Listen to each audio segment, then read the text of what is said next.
വാഹനാപകടങ്ങളുടെയും അപകട മരണങ്ങളുടെയും കണക്ക് കേട്ട് ഓരോ ദിവസവും നമ്മൾ ഞെട്ടുകയാണ്. കേരള പോലീസിൻ്റെ കണക്കനുസരിച്ച് ഈ വർഷം ഒക്ടോബർ വരെ സംസ്ഥാനത്ത് നടന്നത് 40,821 അപകടങ്ങളാണ്. അതിൽ പൊലിഞ്ഞത് 3,168 ജീവനുകളാണ്. 45,657 പേർക്ക് പരിക്കേറ്റു. 2016 മുതലുള്ള കണക്കനുസരിച്ച് സംസ്ഥാനത്ത് ഏറ്റവും കൂടുതൽ വാഹനാപകടങ്ങൾ നടന്ന വർഷം 2023 രാജ്യത്ത് ഏറ്റവും കൂടുതൽ വാഹനാപകടങ്ങൾ നടക്കുന്ന സംസ്ഥാനങ്ങളിൽ ആദ്യ 5 സംസ്ഥാനങ്ങളിൽ കേരളമുണ്ട്.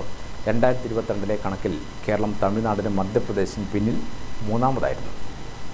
2016 മുതലുള്ള കണക്കനുസരിച്ച് ആകെ 48,091 അപകടങ്ങൾ, മരിച്ചത് 4,080 പേർ.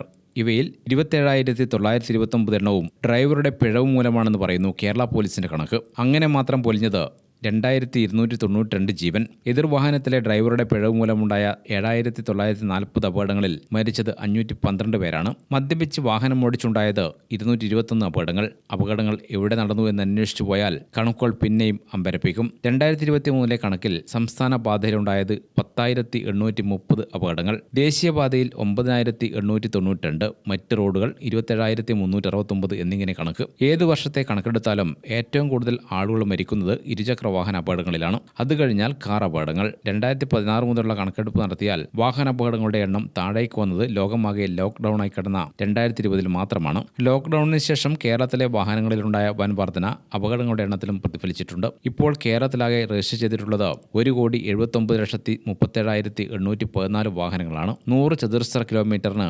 548 കിലോമീറ്ററാണ് കേരളത്തിലെ റോഡ് സാന്ദ്രത എന്നാണ് 2022 കണക്ക്. ദേശീയ ശരാശരിയേക്കാൾ വളരെ മുകളിലാണെങ്കിലും ഇത്രയും വാഹനങ്ങളെ ഉൾക്കൊള്ളാൻ ഈ റോഡ് മതിയോ എന്ന ചോദ്യം ബാക്കിയാവുന്നുണ്ട്. വാഹനങ്ങളുടെ എണ്ണത്തിന് ആനുപാതികമായി റോഡ് നിർമ്മിക്കുന്നത് അപ്രായോഗികവുമാണ്. ജനസംഖ്യാനുപാതികമായി കേരളം രാജ്യത്തിൻ്റെ 2.5% മാത്രമാണ്. പക്ഷേ വാഹന സാന്ദ്രതയിൽ ദേശീയ ശരാശരിയിൽ 4.5 കേരളത്തിലെ കണക്ക്. 36,000-ഓളം അപകടങ്ങളാണ് ഓരോ വർഷവും ശരാശരി റിപ്പോർട്ട് ചെയ്യപ്പെടുന്നത്. 4,200 മരണങ്ങളുടെ കണക്ക്. അപകട കണക്കിൽ കേരളം എത്രത്തോളം മുൻപന്തിയിലാണെന്നതിൻ്റെ ശരാശരി കണക്കുകൾ മാത്രമാണിത്. News desk Gramika news.